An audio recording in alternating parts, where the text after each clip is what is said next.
And welcome back to another episode of Casey Campbell's Videocast. Of course, I'm Casey Campbell from Great Lakes Post, and we are now joined by the driver of the 00 Jacob Company Chevrolet for Starcom Racing. Quin Houff is joining us. Quin, thank you for taking the time to talk to us. Yeah, man, got all the time in the world. We're excited that we have some stuff to talk about finally, and really excited that NASCAR's been hard at work with all the health officials and the tracks to get us back racing in a safe and timely manner. And Darlington can't come soon enough here in May 17th. All right, so let's get into it. You're going to be racing again in 2 weeks in Darlington. What's it gonna be like to get back out there? But it's going to be very different, as many people would say. Yeah, it's gonna be great to get back. It's gonna finally kind of be a step towards normalcy in our lives, and I think really, the nation's lives. Really, we're finally gonna have live sports back on TV. I think everyone that enjoys any kind of sports is ready for that. And like I said, I'm real thankful for NASCAR being hard at work to make it happen for us soon. Our sport provides a little bit more of a social distancing, if you will, than the others, and I'm glad that we're utilizing that, but doing it in a safe manner and using all the protocols and precautions that we need to keep everybody safe and to keep us on track so that we can get all these races knocked out. But once we get started racing, it's going to be raced on TV. It seems like almost every night, Sundays and Wednesdays for the first 2 weeks, and who knows after that. So I'm really excited. I haven't been to Darlington, and I'm excited to get on the iRacing rig, hopefully, and get all the laps I can on there and watch all the film I can on it. And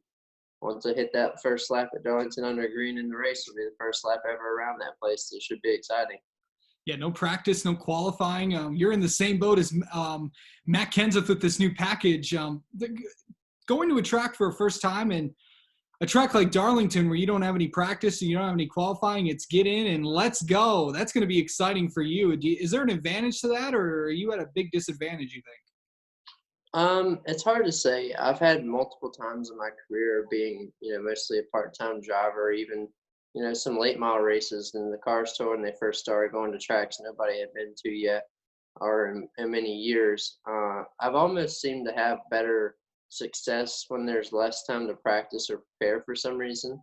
However, obviously, this is the top echelon of motorsports, and I'm up against the 40 best drivers in the world. So I got to do everything I can, from a standpoint here at home with the iRacing rigs from Sim Seats and with all the data that I can collect and just watching film like any other sport, watching the past year's race there, just best prepare myself. And I know Starcom been in talks with my crew chief, George Church, and everyone there. They're back at work hard, got the cars ready. We're going to have a good baseline.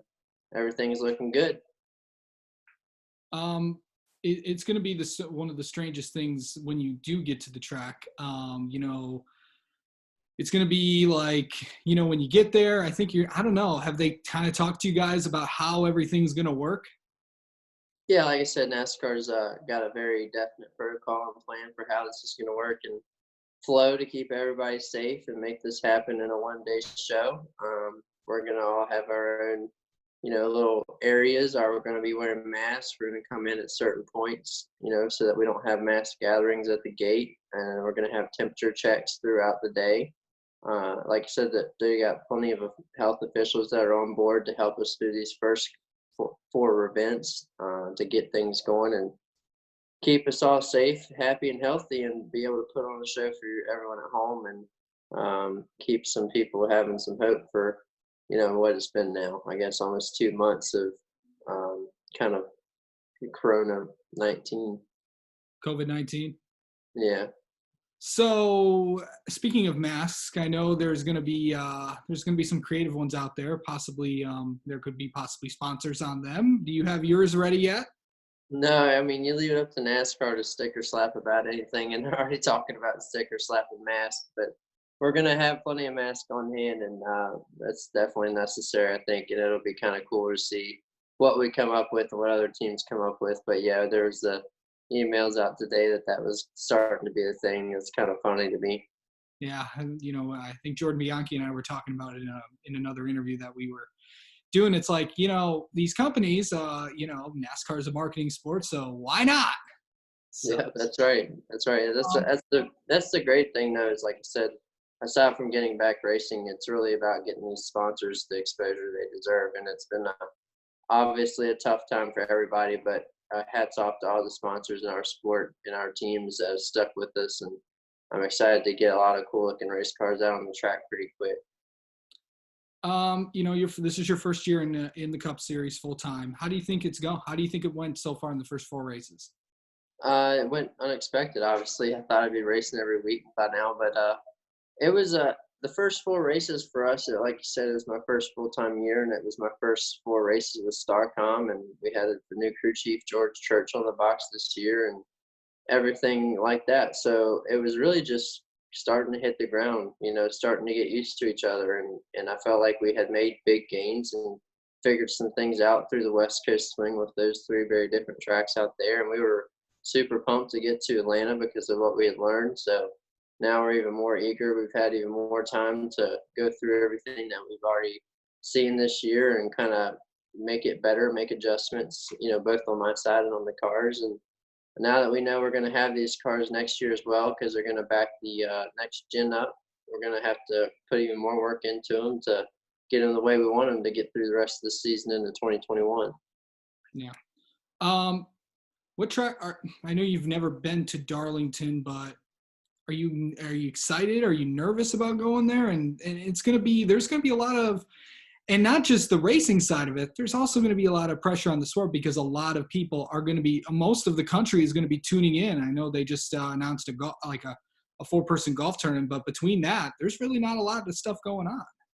Yeah, no, I'm excited. I mean, there's always been, as a race fan and as a racer growing up wanting to do this to become my career, there's always been this crown jewel tracks and races, if you will, that you want to participate in. And I had Darlington Circle as one of those, the Southern 500, the throwback weekend and stuff like that. Now we're getting to run Darlington more than that when we normally only get to run once. So this is almost just a good prep. We're going to run a whole bunch more laps at Darlington. I'm going to be able to run Sunday and go straight back Wednesday and apply what we learned.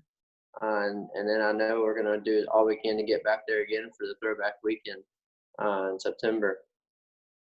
All right, Quinn, thank you so much for joining us, and we'll look forward to seeing 00 car back on the track along with the rest of NASCAR when they go to Darlington on May 17th. Yep, I appreciate it. All right, thanks, man. Bye.